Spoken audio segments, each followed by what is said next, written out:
Hello everyone, good afternoon. So I am Kristy Cotton and I chair the PASA Data Working Group, and I am very pleased today to launch to you our latest guidance, which is on data scoring. So you'll hear from two speakers today, myself, but also, and first, Yo-Yo, the policy delivery lead from the pensions regulator. And the idea of today, if we look at the agenda, is that firstly, Yo-Yo will talk to you about what the expectations are and the requirements for the record keeping, and also the data initiative and quality initiative that TPR are launching. I will then talk to you about the purpose and the aim of this data scoring guidance, why data scoring matters for pension schemes, and then the key messages to take away from the guidance and how to apply the principles of the guidance. Now, the guidance will be launched as part of this webinar today, and it will be in the handouts of this webinar. But prior to that, there'll be time for questions, and anything that you'd like to ask us, then please feel free to. So, Yo-Yo, over to you. Thank you very much, Kristy. Good afternoon, everyone. Thanks for having me on this webinar that launching PASA's new data score guidance. As the regulator, we welcome this guidance, which provides practical suggestions on how schemes should approach when scoring their member data. Good quality member data is essential for a well-run pension scheme, not only in ensuring that the right benefit is paid to the right member at the right time, but to ensure schemes can run smoothly and cost effectively, and helps trustees to make informed decisions and compliance with regulatory requirements. As many of you know that we set out our expectations around the scheme member data for a long time, that schemes should measure and improve their data to ensure that they are complete and accurate. These expectations have now been embedded in our new general code, which already in force. This means that where a scheme is not meeting our expectations that set out in the general code, we can now take action where necessary. Let's move on to the next slide, which lists out our expectations at a high level. Basically, we expecting the schemes to have suitable processes in place to identify, monitor, review, and improve this member data.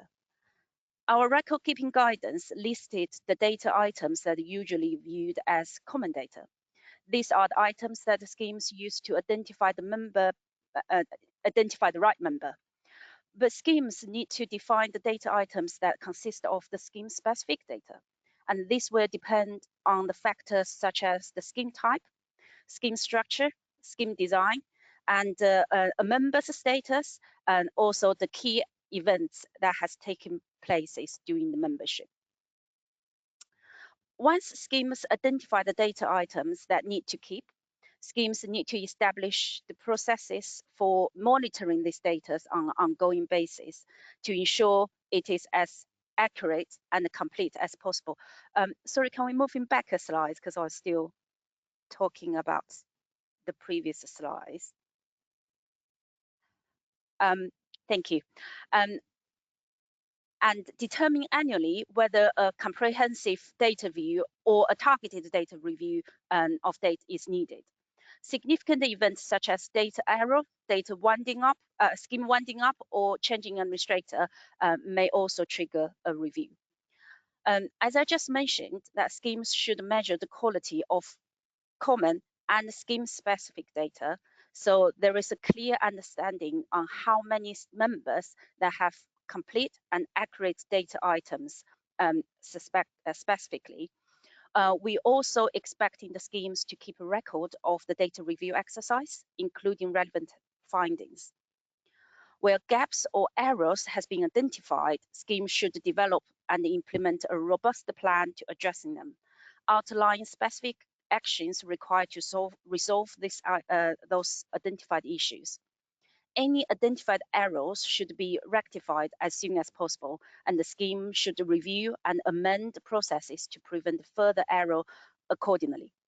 Where data cannot be corrected, for example, due to the age of data or historic loss, scheme should agree a consistent and fair policies for such situations and maintain the record of those policies. So our code and also record keeping and expectations is not prescriptive about the methods that trustees and scheme managers should use to meeting our expectations. This is recognized that different approaches may be appropriate for different schemes. However, the standard ways that we expecting schemes to demonstrate that to us that they complied with our expectations is to submit the data score of both your common and scheme-specific data to us via your scheme return. We have set out a couple of examples on our record keeping guidance as well on how how data score should be calculated. We're also expecting most schemes to measure their data once a year and submit their latest data score to us via their annual scheme return. So we noticed that while many schemes are working hard to improve their data, many still have not yet paid enough attention to this area. There are hundreds of pension schemes who are not even managed to submit both their data score to us. Could you please move to the next slide? So I will talk a bit more about our current work. As we know, pension dashboard is fast approaching. It's no longer on the distant horizon. The time for the schemes that start to connect is, I think the first schemes expecting to connect is from April next year. So this means that the time is running out of schemes to getting the data sorted for dashboards. And we know that data quality is critical for the success of the pension dashboard. Without good data, savers may not able to find all their schemes or getting accurate pictures of the value of their savings to help them plan for their retirement. So while as a regulator, while we continue to working with administrators, industry bodies such as PASA, and also the pension schemes themselves, as they're preparing the data, we are also increase our focus on those who are failing in our expectations. So we have launched a regulatory initiative on data quality back in October this year, reaching out to schemes who in scope for dashboards to ensure that they have the right process and control in place around the data.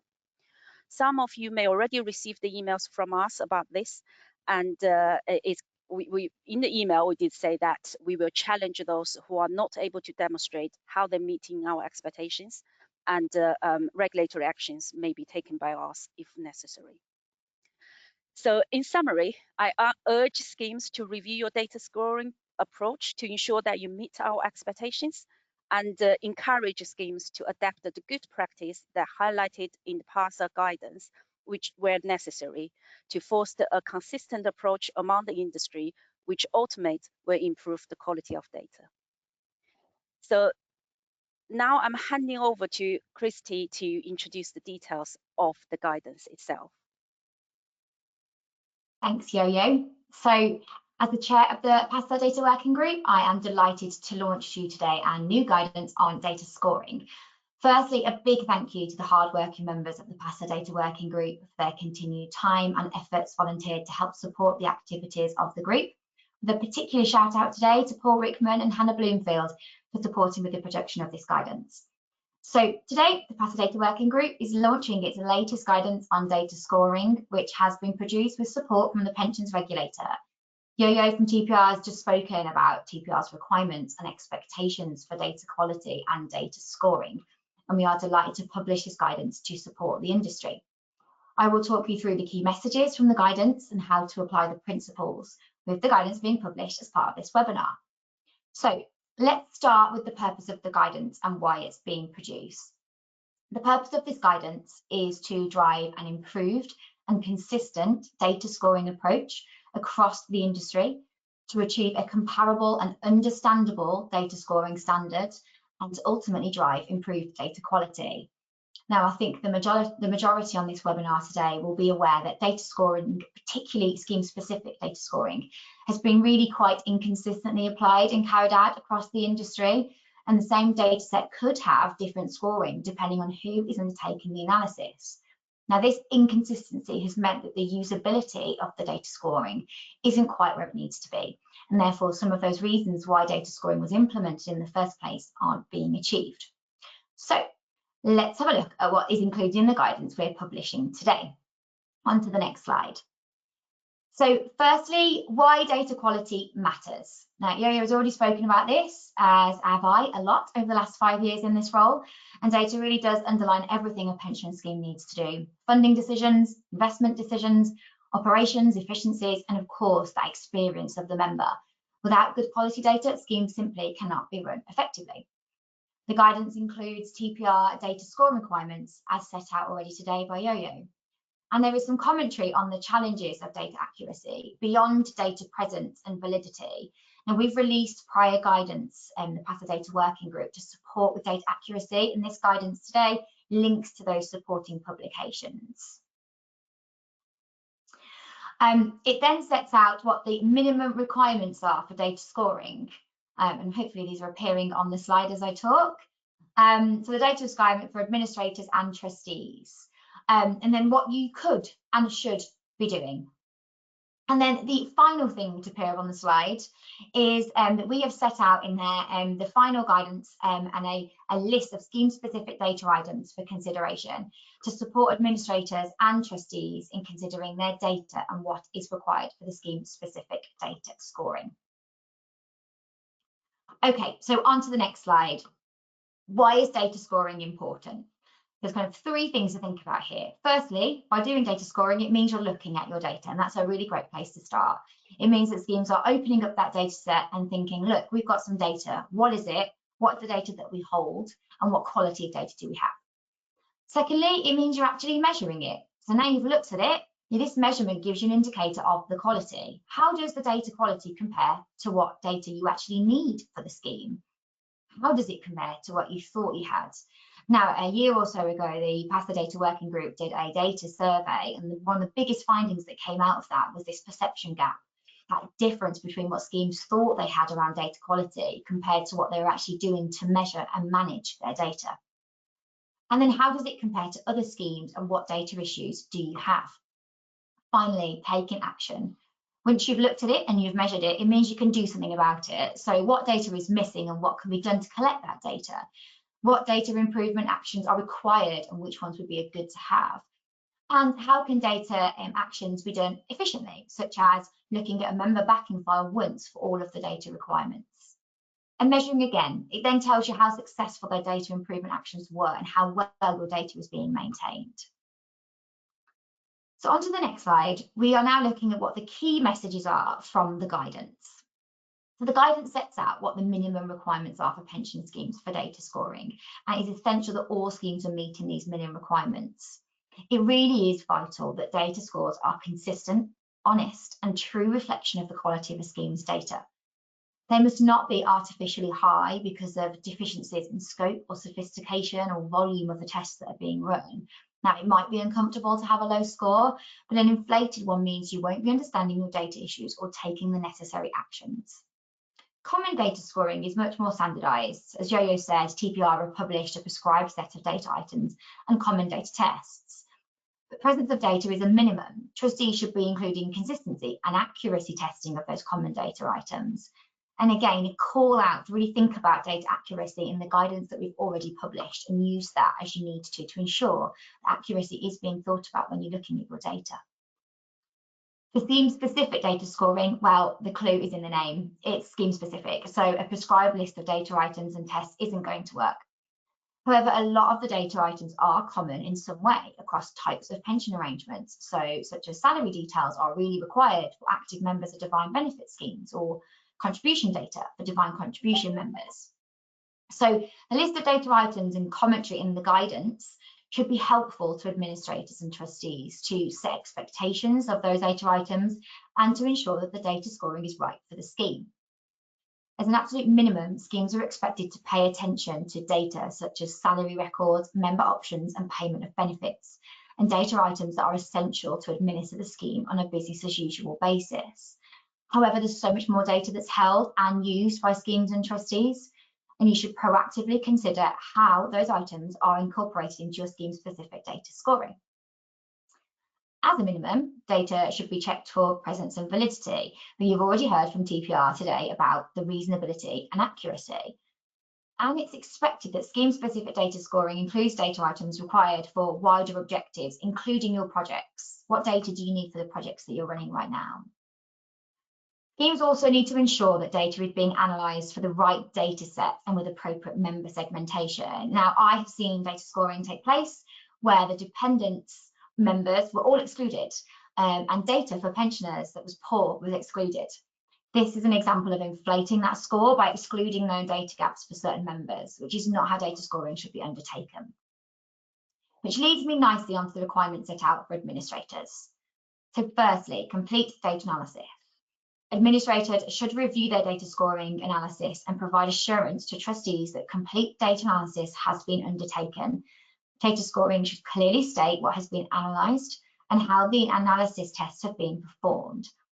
Where data hasn't been included, this should be clearly highlighted to trustees with explanations as to why it was appropriate to exclude that from the analysis. Data criticality. Data scoring could be more sophisticated and informative if it includes information on how critical a data item is for the different objectives and uses. And data scoring comparison.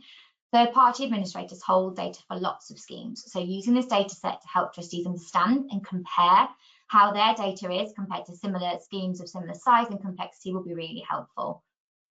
And it is really important to note that PASA and TPR expects the data score for a scheme to be reflective of the data and not dependent on which administration firm has undertaken the analysis.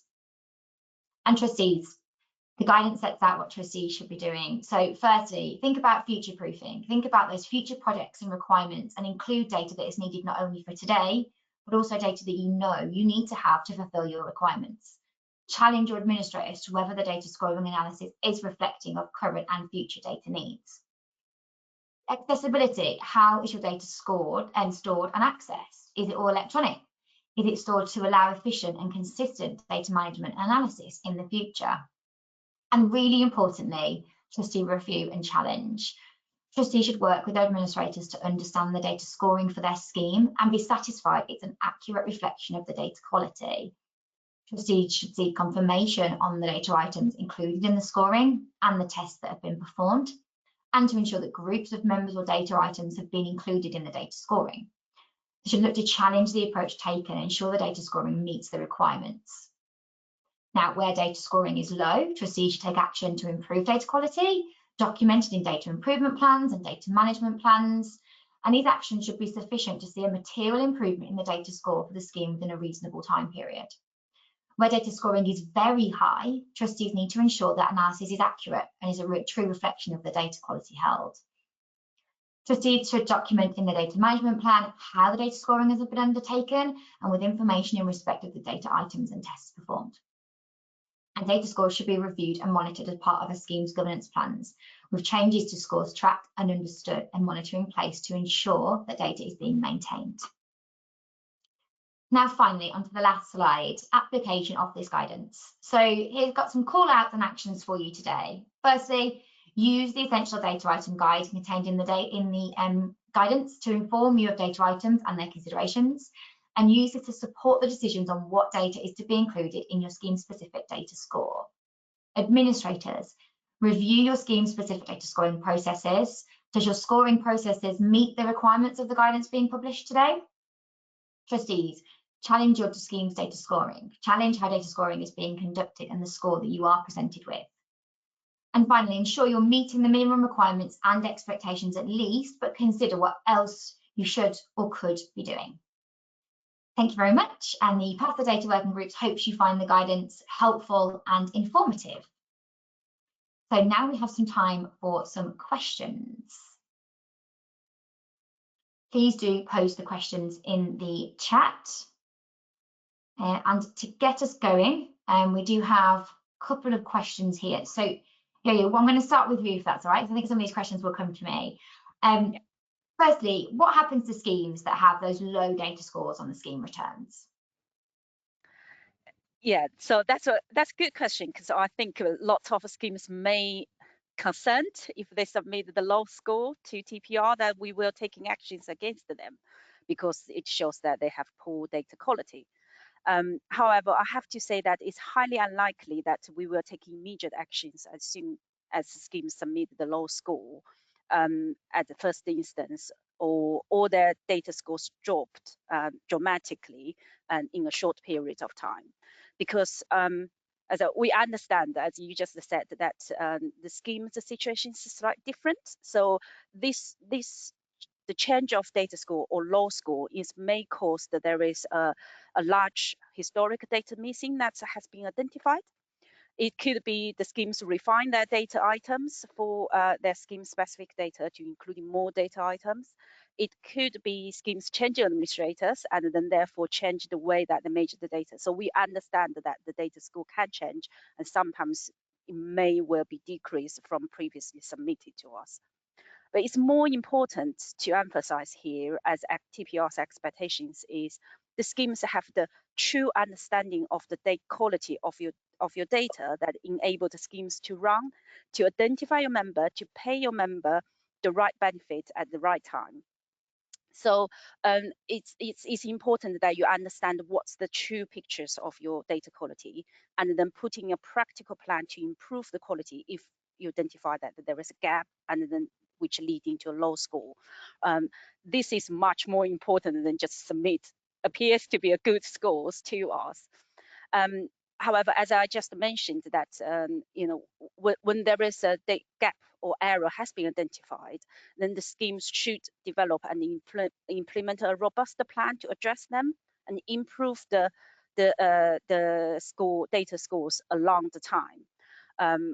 I think Kristy, you just mentioned this in your talk as well, and which your guidance covered on that element as well.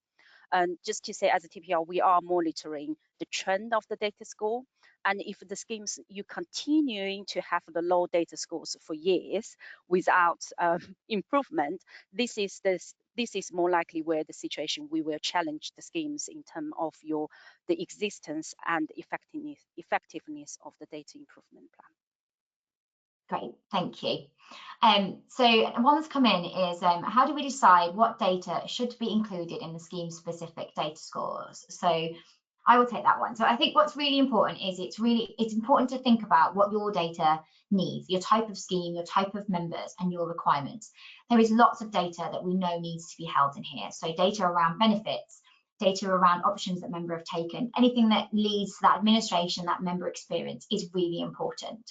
So look at those as a starting position. And as I said, the essential data item guide that's in our guidance will really help as a starting position. But work with your administrators to really understand what data is required to be able to run the scheme, what data is required for all of your objectives. So if you're looking for risk transfer or run-on, how do their data items change? What other projects are you doing? What other member experience journeys are you on? And therefore, what data is critical for your scheme? And then look at what tests do we need to implement in those to ensure that not only do we have data, that it's present, but that it's valid and that it's, if we can, accurate. Because it's really important to not only have a data item in there, but know that that data item is the right data item. So there is a really good process to go through here of all of the data items using our guidance, think about what the scheme needs are, the scheme benefit structure, and get yourself comfortable with the data items needed with support of your advisors.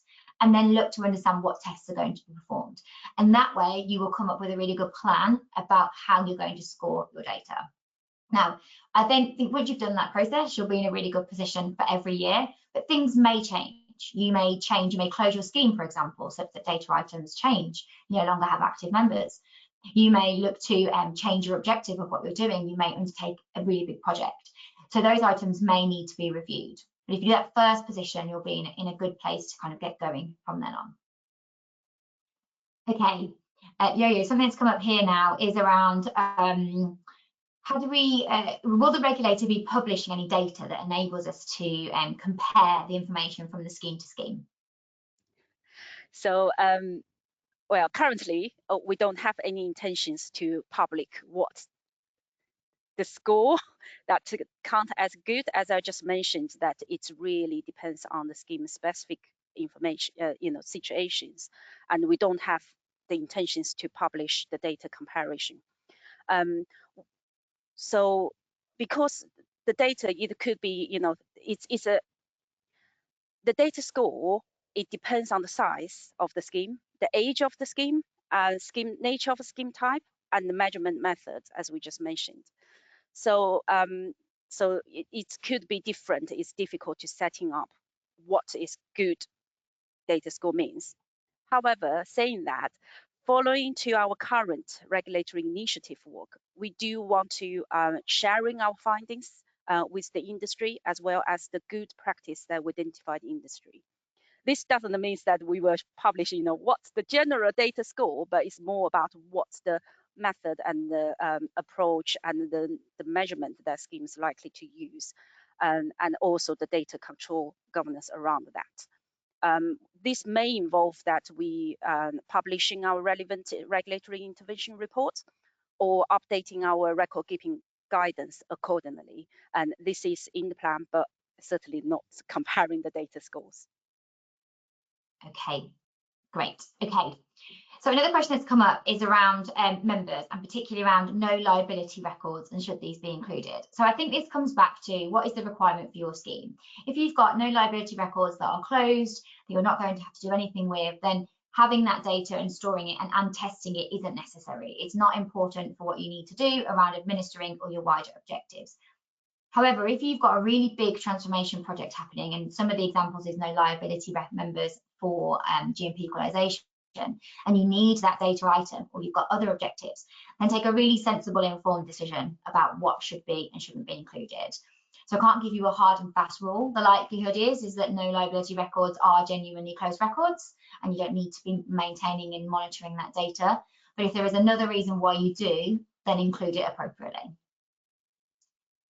Okay, something else has come here around that future-proofing point and asking around holding data and data protection around not holding the right data and having a conflicted message. So if you need data for a particular requirement, you need to hold it now, whether that's because you're doing the project right now or you're doing the project in 2 years. That data is really important to enable that objective.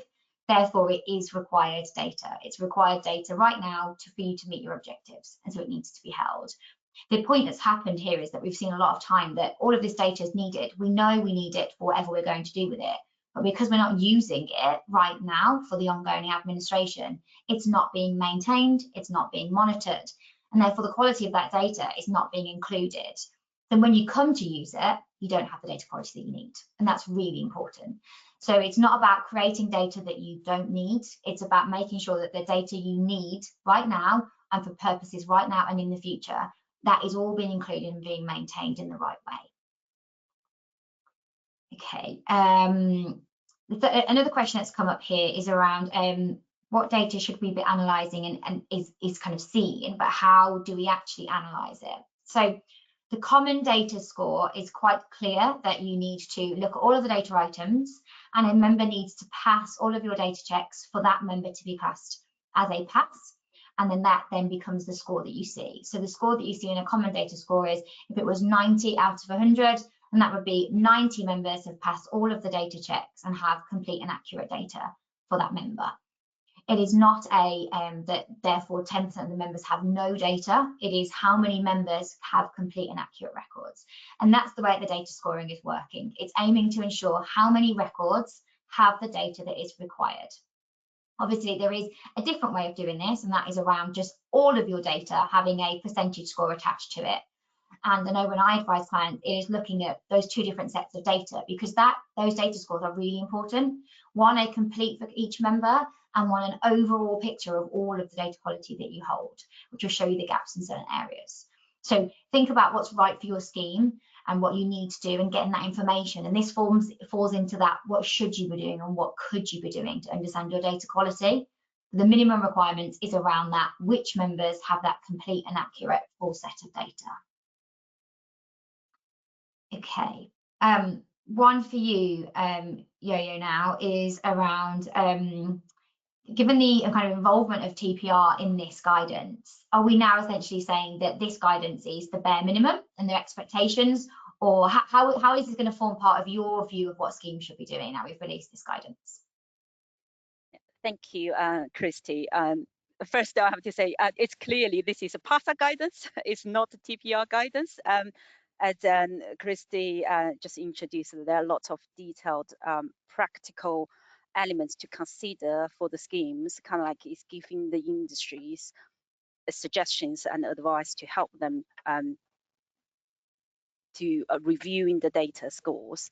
As a TPR, as we said, as I just mentioned, we're setting up the expectations of how schemes should measuring the data, and one of the ways is to demonstrate that they're meeting our expectations is submitting the data scores to us.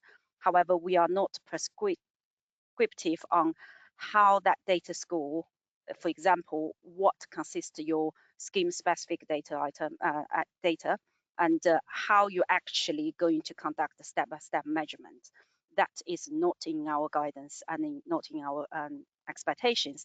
And I think I was mentioned in my opening talk that this is the reason for that is we are not prescriptive about method that the scheme should do to meeting our expectations in the recognize of different approach may be appropriate for different schemes. However, just thinking about that, saying that now we are doing the regulatory actions to actually challenge the schemes, how you are measuring your scores, review your scores, measure your scores, and if we do identify some common practice in the industry that we think is good practice to do, we will considering to including that in our guidance to support the schemes. However, our expectations are setting up in our code of practice. This is where our expecting that the schemes to do. So I would suggest the schemes really to getting yourself familiarized with our expectations in the code of practice. Great, thank you. And that leads on quite nicely to another question we've had around, we've been talking about data, the requirements from TPR have been out there for quite a long time, kind of what is different now? And I think if we come back to where we started this webinar around, yes, data scoring has been around for some time, but actually the usability of it has been really limited because some schemes just haven't done it. And some schemes have done it, but quite differently, depending on how they've done that and the administrator that they're using. It means that actually understanding what that data score is telling each individual scheme, but also telling TPR, has been really limited. So the purpose of this guidance is to not only help drive up the kind of requirements and make sure that all schemes are meeting their requirements around data quality, but also to try and drive up the standard of what data scoring actually is, such that we can see these scores and understand what they're trying to tell us. So firstly, how does that compare to other schemes? Making sure that one set of data scored by one administrator would have a consistent data scoring in another. Those kind of things is the purpose of this guidance. So hopefully what we've got in here sets out some clear expectations for administrators and trustees to really encourage that standard being going up and enabling a comparison to happen. And also it gives that extra information to take what is relatively high level on record keeping requirements from TPR into much more structured guidance that enables administrators and trustees to apply that in a consistent way and have a higher standardization across the industry. So hopefully that's what we're achieving in this guidance. Of course, as ever with PASA, we are more than happy to kind of hear feedback from the industry. So do let us know if there's anything else that you think we can do to support on that. We can't go as far as saying you need to do A, B, and C to do your data scoring, because it is scheme specific and it does need to meet your requirements of your scheme. But hopefully this guidance really does add a lot more information around what the expectations are and what the data considerations are as well. Another question that's come up is around the kind of bottleneck that's happening with lots of projects from an administration lens at the moment, GMP equalization, dashboards, kind of how do kind of schemes allow data scoring to come into that? Now, data scoring shouldn't be seen as an extra task that schemes need to do. The whole point of data scoring is, as I said before, is to start looking at it, measuring it and taking action. All of that is really important for your projects. It's really important for automation. It's really important for dashboards. It's really important for GMP equalization. It's really important for endgame planning. The idea of data scoring is that it's been around a long time. It should be readily available for schemes, but it should be giving you information that is helping you with these projects. So please don't see data scoring as another thing to do. It is a really great enabler of all of the projects that you're already working on and should help you with those projects. Okay, I think we've got correct time for one final question here, and I think this is more around now kind of what happens if schemes, and I'll look to you on this one. What happens if schemes kind of don't submit their data scores? I know we've got this initiative coming out. What happens if schemes continue to not submit data scores? What is it that's going to happen from a regulator perspective?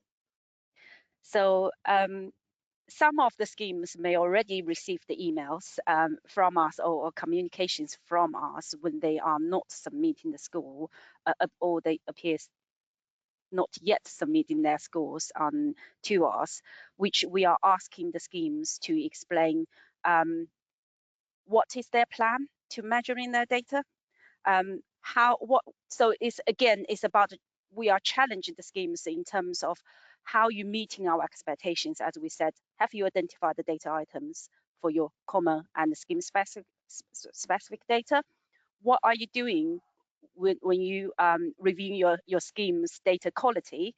And do you have any plans, or whether you have a plan, which you should, and if so, what's the plan details looks like? So we are asking the schemes for further information, to asking them taking accountabilities of their data controls. And we will following on the schemes where they're able to demonstrate to us that they have adequate data quality controls process in place, as I just outlined at the beginning of our talk. And as I said, where they are unable to demonstrate, we will consider taking enforcement action where necessary. Great, thank you.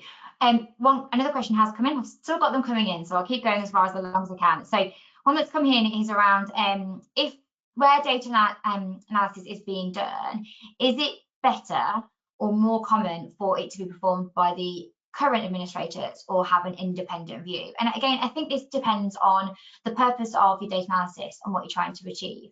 Your administrator holds your data, is able to kind of use the data that they've got on their systems and run a kind of BAU data scoring, data analysis tests. And that's a really good way to ensure that your data is being used in an efficient way, analysed and tested in an efficient way, and monitored regularly.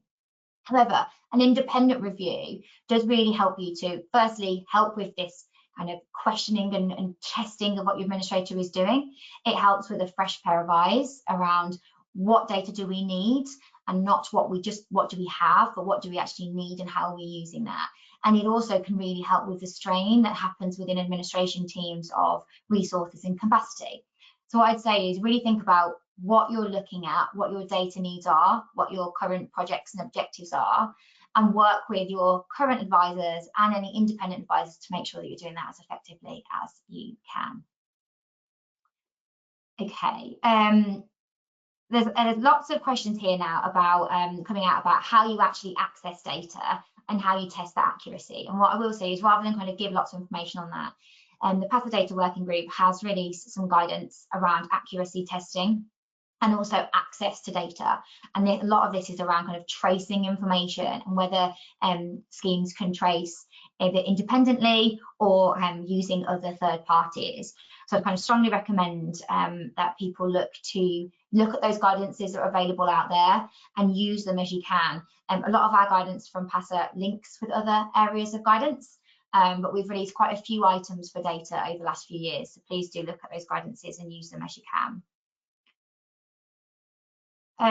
So a question here has come up, is around accuracy, and we've kind of touched upon it. It's probably one for both me and you, Yo-Yo. We've touched upon accuracy quite a bit in this guidance today.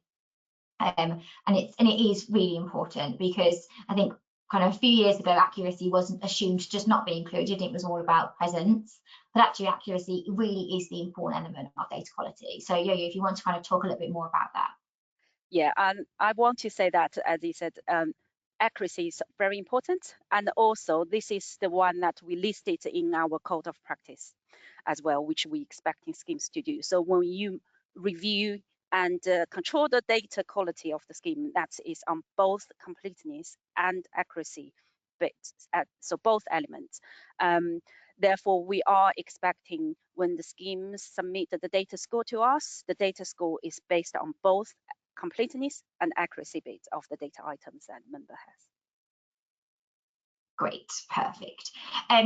A question here that's come up again is around kind of the challenges of poor data across the industry.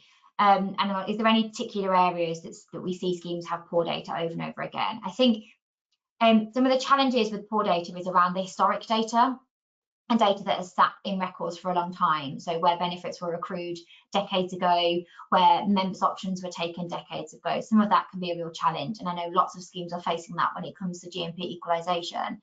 Another challenge is that data is there, but it's held in paper files. So lots of the time salary information is held in paper files. And again, this is really focusing on what data should you be looking to get from those files, and we can see like file scrubbing happening, and take an action to not just accept that it sits on paper files, but get it into the electronic format that you need it for.